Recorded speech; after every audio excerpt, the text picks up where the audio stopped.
Hi, folks. This is Mark by Mark A. Foster, Ph.D. for the Institute for Dialectical Metarealism. Let's get rolling. I assume that most or all of you now know about the recent developments in the Biden campaign, or perhaps better way of putting it, in the soon-to-be forgotten Biden campaign. Um, that is, unless Biden changes his mind. It does appear that President Biden is now prepared to leave the presidential race. Now, whether he does, no one knows.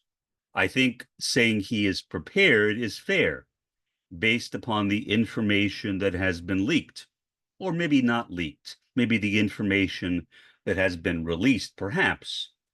Um, but President Biden has not yet made a firm decision. Nevertheless, he said that he would drop out if he became ill. He does have COVID. That fulfills his condition for dropping out.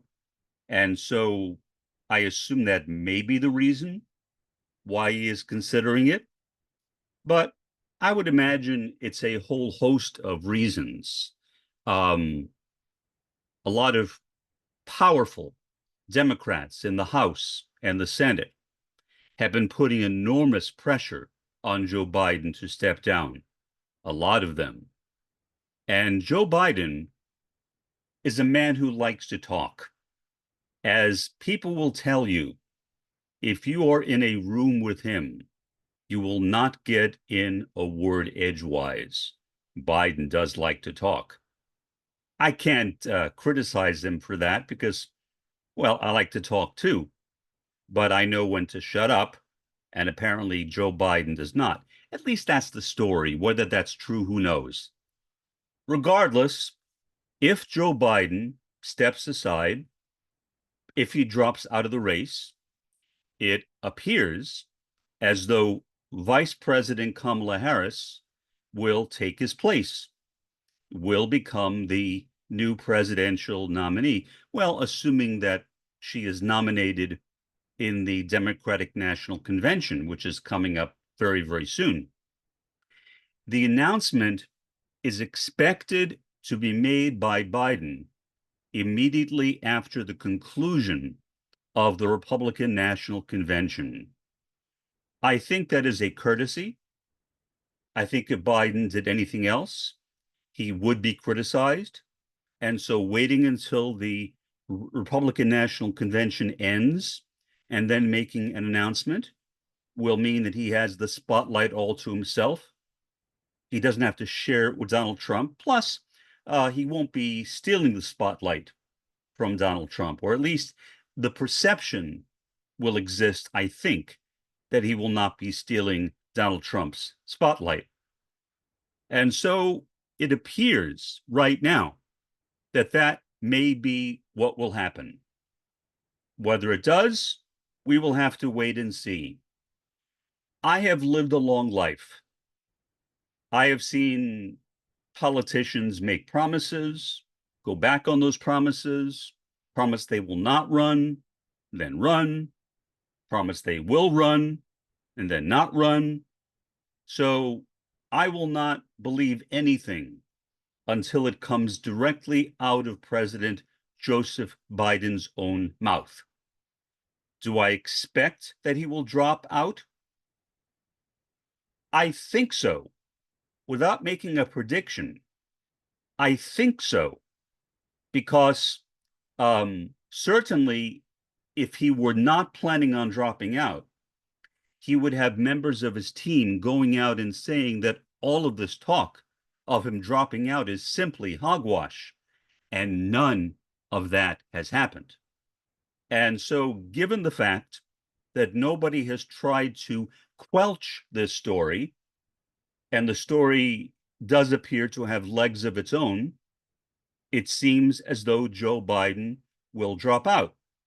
So, what does that mean? Well, it means a couple of things. First, Kamala Harris has not shown herself to be an extraordinarily good campaigner. She was a good prosecutor. She ran a good race, apparently, for the Senate. She served in the Senate. She served with distinction in the minds of many people. She was picked by Joe Biden to be his vice presidential running mate. But once she became the vice president, she made a series of flubs. Well, Joe Biden has made a series of flubs too. So what I think will happen most likely is that if Kamala Harris is chosen, she will receive extensive coaching. Now, whether that coaching is public, whether it is done behind the scenes, no one can know. But I suspect that somebody or somebodies will be there to guide her through this process. She does not seem to be skilled enough to be an effective campaigner. And she will need to do a lot of campaigning against Donald Trump.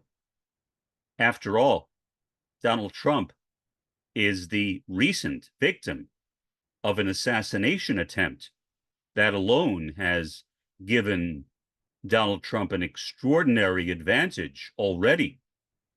And the election isn't until just over 3.5 months away. So if Kamala Harris will be successful, she will really need to brush up on her campaigning style. There is also discussion of who she will pick to be her vice presidential running mate. And that is a very important decision too. Why? Because generally, presidential candidates don't like to get into the mud too much. I guess you could say that Trump is an exception, but generally, presidential candidates try to stay out of the rough and tumble of a presidential race. They do not like to attack their opponent, at least not that much. So, for example, we have seen a reluctance on the part of Joe Biden to attack Donald Trump.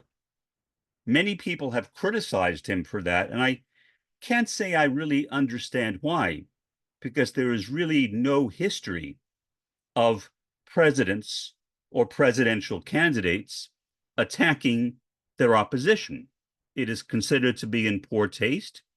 Not only that, it may actually hurt that person who is running against the person, and it may lead to the opponents increase in their own poll ratings. Now, can Kamala Harris do it? Well, then again, who does she pick as her running mate? That's where I think most of the important factors lie. She needs to pick somebody who is a very aggressive candidate, somebody who is willing to go after Donald Trump, somebody who was not afraid of that kind of tangling in the mud, so to speak. Will she do that? I don't know. Again, I would assume that she is getting a lot of coaching. I assume that those coaches are telling her the same thing that I just told you, that she needs to pick somebody who is an aggressive candidate, somebody who is not afraid of being a mad dog, so to speak. But again, no one knows what will happen.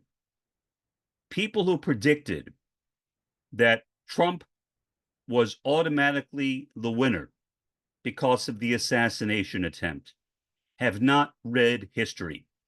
Now, certainly, it will give him a bump in the polls. Certainly, it may prove to be to his advantage, and I'm sure that he and the Republican Party will use it in that way.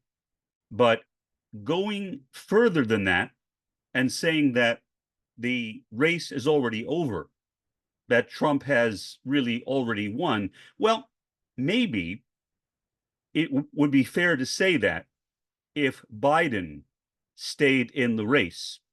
But given the fact that Donald Trump has his own dementia, although apparently not as bad as Joe Biden's, given the fact that his dementia may come on display during the presidential debates, and again, we don't know whether that will happen.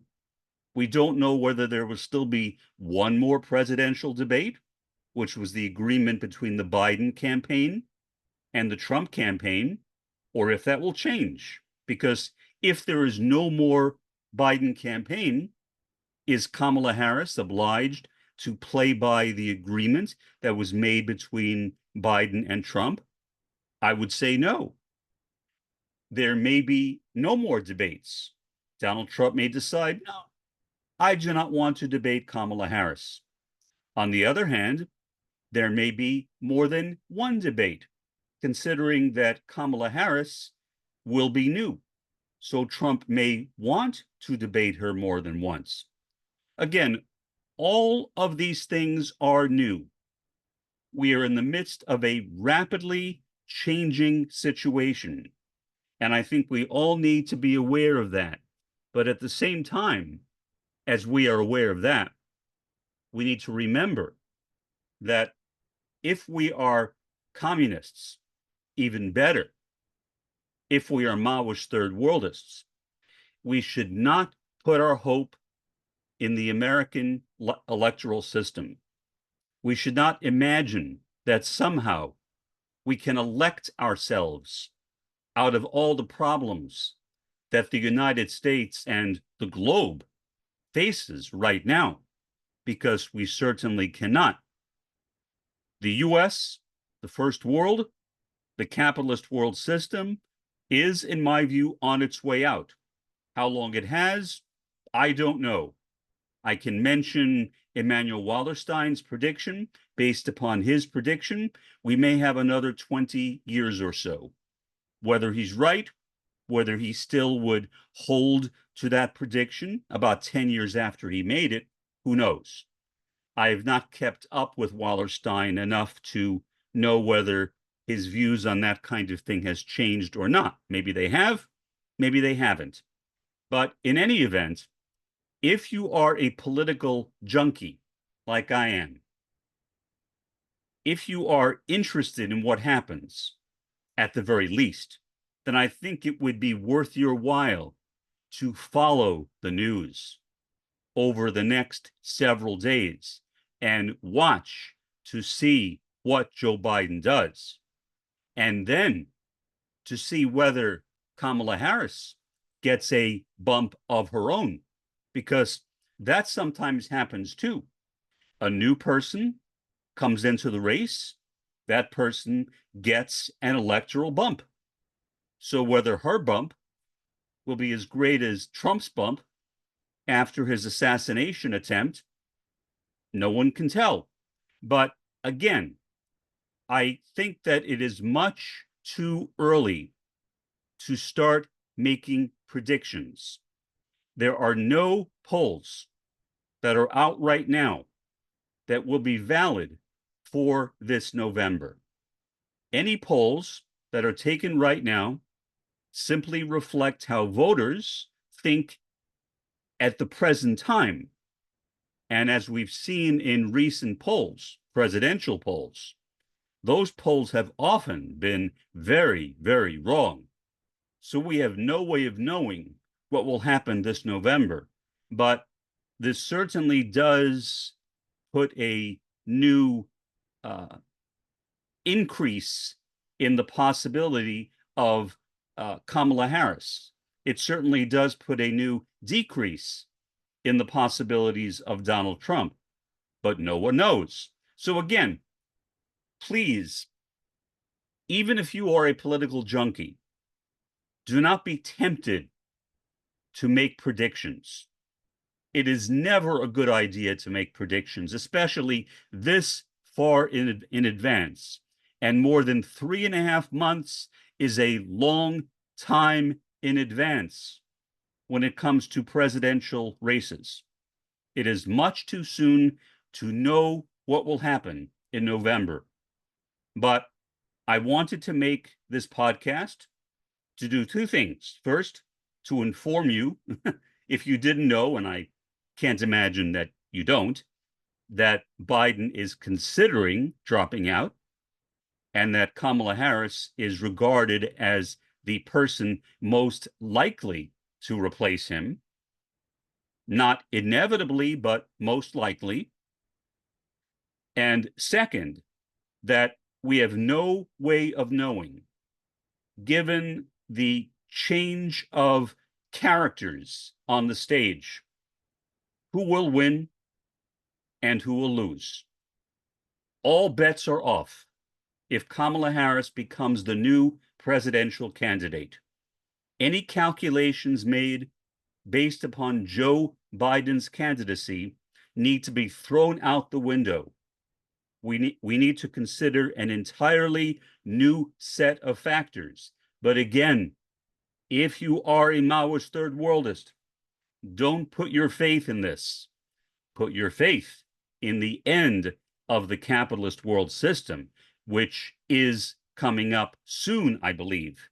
Put your faith in the fact that there is hope that the third world and possibly the fourth world may rise up to stage revolutions, to establish revolutionary socialism or capitalism in the third or fourth world, possibly succeeded by revolutions in the first world as well. And so take what I say with a grain of salt, read the information for yourself, go to news.google.com. It's a place I go to a lot.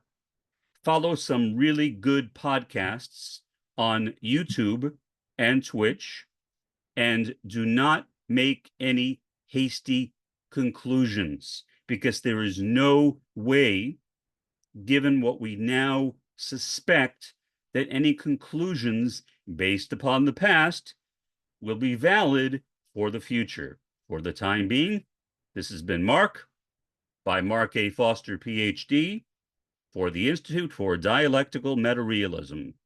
Have a pleasant day and an even better day tomorrow.